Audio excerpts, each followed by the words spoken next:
let's jump into the Thursday night football slate. Baltimore, Tampa Bay. It's been ugly for Tampa Bay. So are you going with a Buck in your captain spot or a Raven?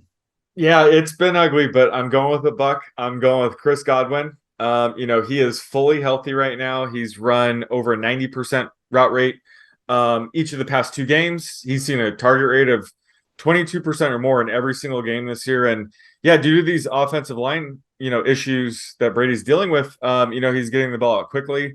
So he's going to lean on Godwin even more.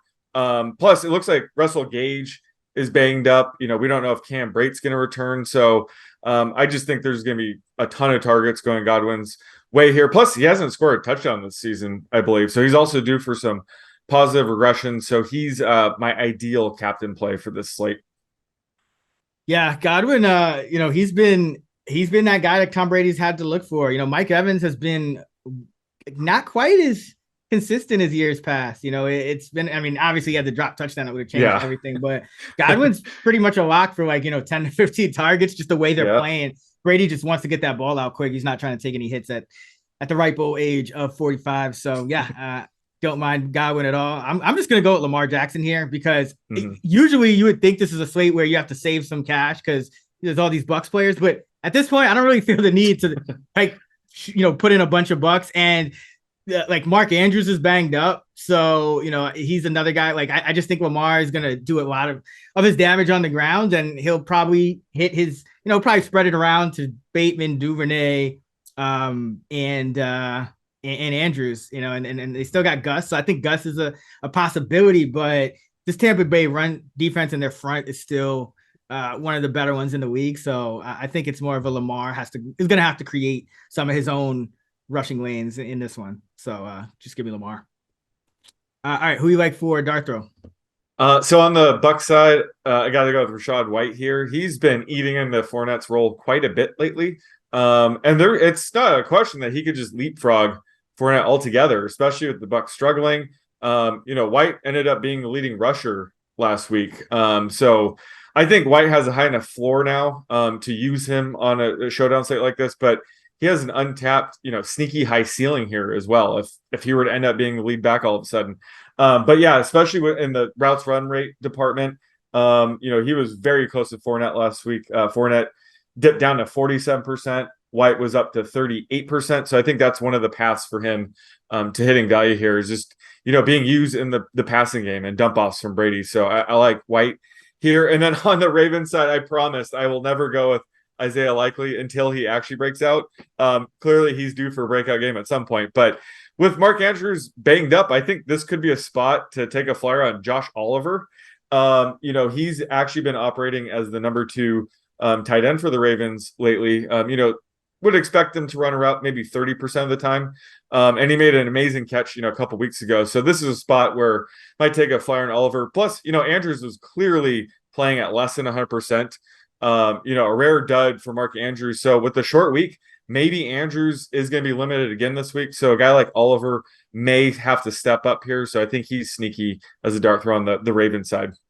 Yeah, he's been getting more and more playing time. And he's playing well. So I think they like it. He's kind of a good all-around player, can block, like him for special teams. So yeah, I think he'll kind of continue to play a role.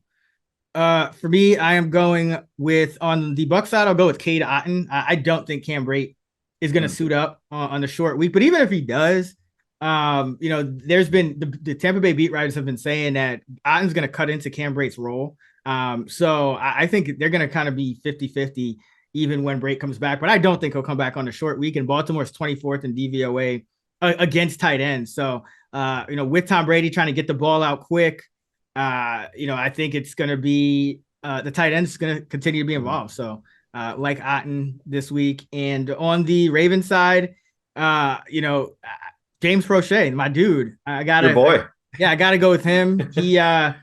He actually took over the number 3 role from Demarcus Robinson last week. It didn't really amount to much, but Harbaugh has kind of said, we're going to use Prochet more. He's going to have to step up as the season progresses. And Tywin Wallace was a healthy scratch. Now I know Deshaun Jackson could come in here, but it's a totally different kind of receiver. So I think, Prochet probably still is that number 3 guy for Lamar, and he could, he's a guy who can play inside outside, so he could get a couple of easy receptions.